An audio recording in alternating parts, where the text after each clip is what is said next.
Let me start off by thanking everybody for the tremendous outpouring of love and support over the past week for me personally and for Carmela. I want to thank everybody who's here in the congregation and those who are joining us online. Please don't offer us food. We have plenty of food. Just your prayers and your support are sufficient and received very gratefully. The other thing I'm very grateful about is that we can be back in shul. It's been a very long time, a very long time it seems, since we've been together here in the sanctuary. It's been a long 18 months, hasn't it, with many ups and downs. And we're back, and I'm hoping that now we're not just back, but we're back for good here on Shabbat morning.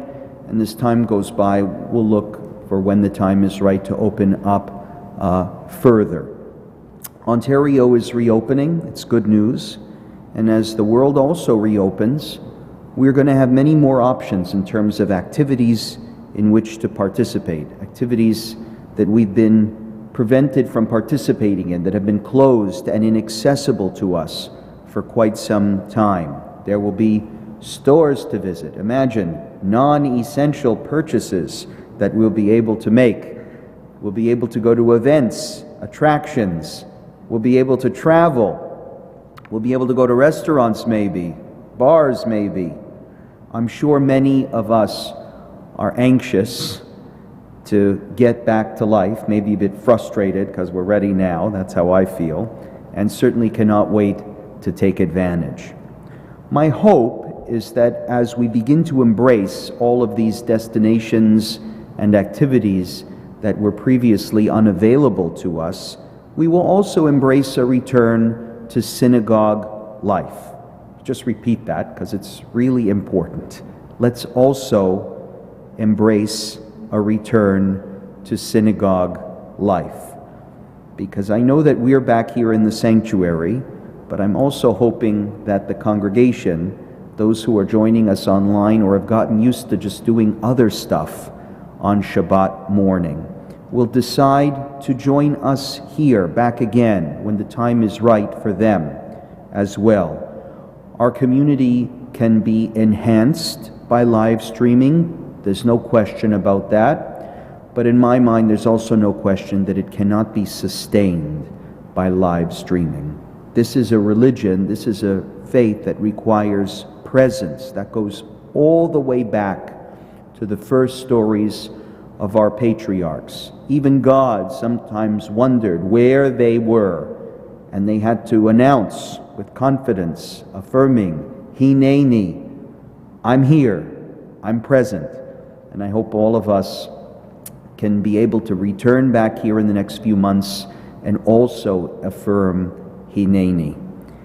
This week's Parsha details the sad episode of the spies who entered the land of Israel in order to scout it out before the people conquered it.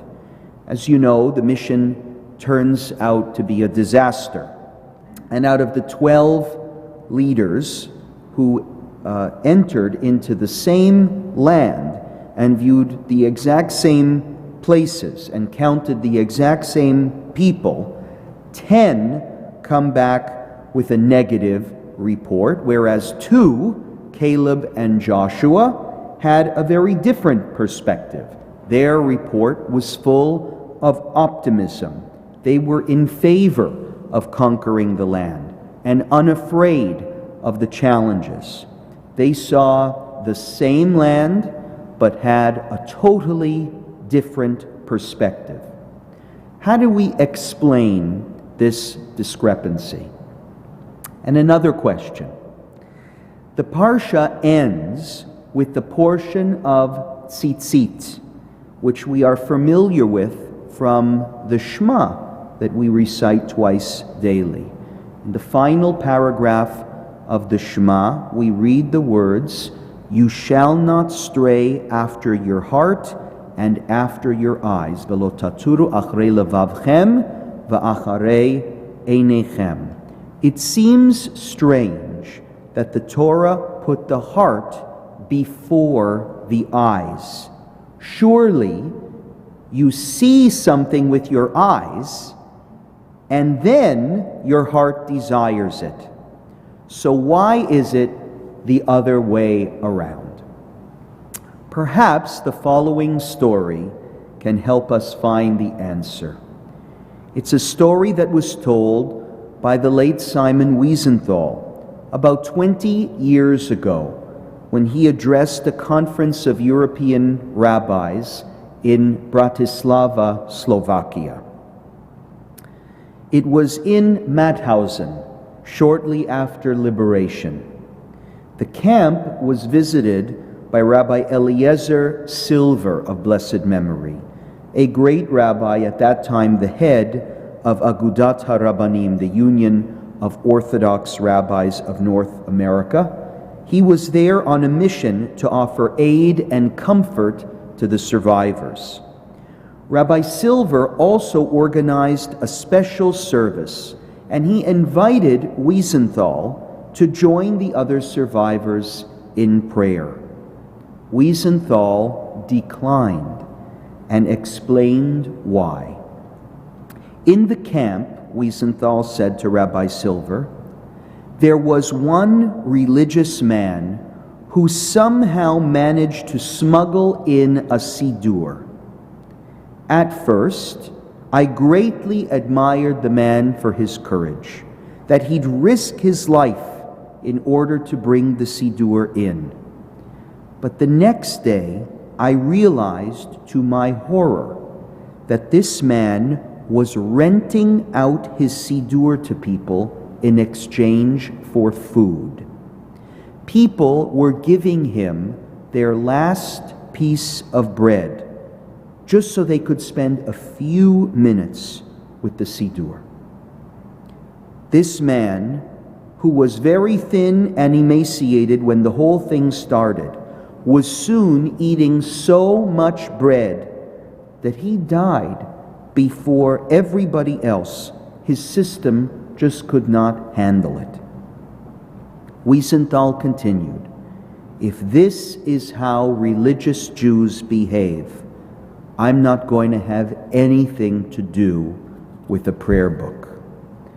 As Wiesenthal turned to walk away, Rabbi Silver touched him on the shoulder and gently said to him in Yiddish, Du dummer, you silly man, why do you look at the Jew who used his siddur to take food out of starving people's mouths? The Jew who died, who used his siddur to take food out of starving people's mouths. Why don't you look instead at the many Jews who lived, who gave up their last piece of bread in order to be able to use that siddur? That is faith. That is the true power of the siddur. And Rabbi Silver embraced him. Said Wiesenthal to this council of rabbis, I went to services immediately the next day. Rabbi Silver understood exactly what Wiesenthal had seen in the barracks. The same scene, the same people. But his suggestion to Wiesenthal was that he was looking at things the wrong way, from the wrong perspective, focusing on the physical, on the bread, rather than on the spiritual, the power of holding the siddur and praying from it for those inmates. After the suffering in Egypt and the wandering in the desert, similarly, these other spies, the 10, were looking for a promised land that would offer them all the worldly blessings that they desired. Their focus, too, was also on the physical. And you can see it in the way they report back about the land.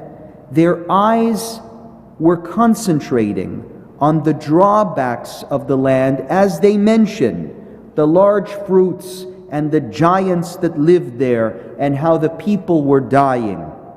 But Caleb and Joshua were on a different spiritual plane. They were not as concerned with the material. They knew that this was a holy land, a land filled with divine presence. That is what they were looking for. Therefore, even with the very same things that the other spies saw as negative, they were able to see something positive, something which could be explained as coming directly from God, and thus came back with a report that was hopeful and optimistic. This helps us understand about the order of the eyes and the heart in the Shema. It is the heart that comes first in the verse, because it's not that the eyes see something and subsequently the heart desires it. Rather, the eyes notice what the heart desires them to notice. That is that which is truly important to the individual in her heart. That's where the eyes go. That's what the eyes see. The eyes see what the heart wants it to see. In the same vein, there's a great teaching in the Talmud. Bederech she'adam rotze leilech ba, molichin oto. Man is led on the path that he wants to be led. Some of us might be more familiar with Simon and Garfunkel's rendition of the same idea from their famous song, The Boxer. A man sees what he wants to see and disregards the rest. Now we can understand how two people can look at the exact same thing and draw out opposite conclusions.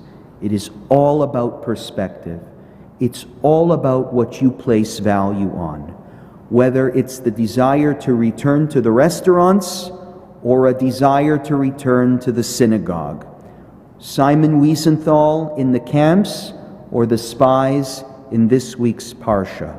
We all need to take a moment as we transition in the world around us to reflect and ask ourselves, what is our perspective? What are we focusing on? What are our priorities? Has the lockdown made us think differently about what we want from life? Has it helped us understand better what we're looking for, what we want our normal to look like? Different people can be faced with the same situation and end up with vastly different conclusions. Our duty is to make sure that our hearts are refined so that they can lead us and our eyes to the right destinations. Shabbat Shalom.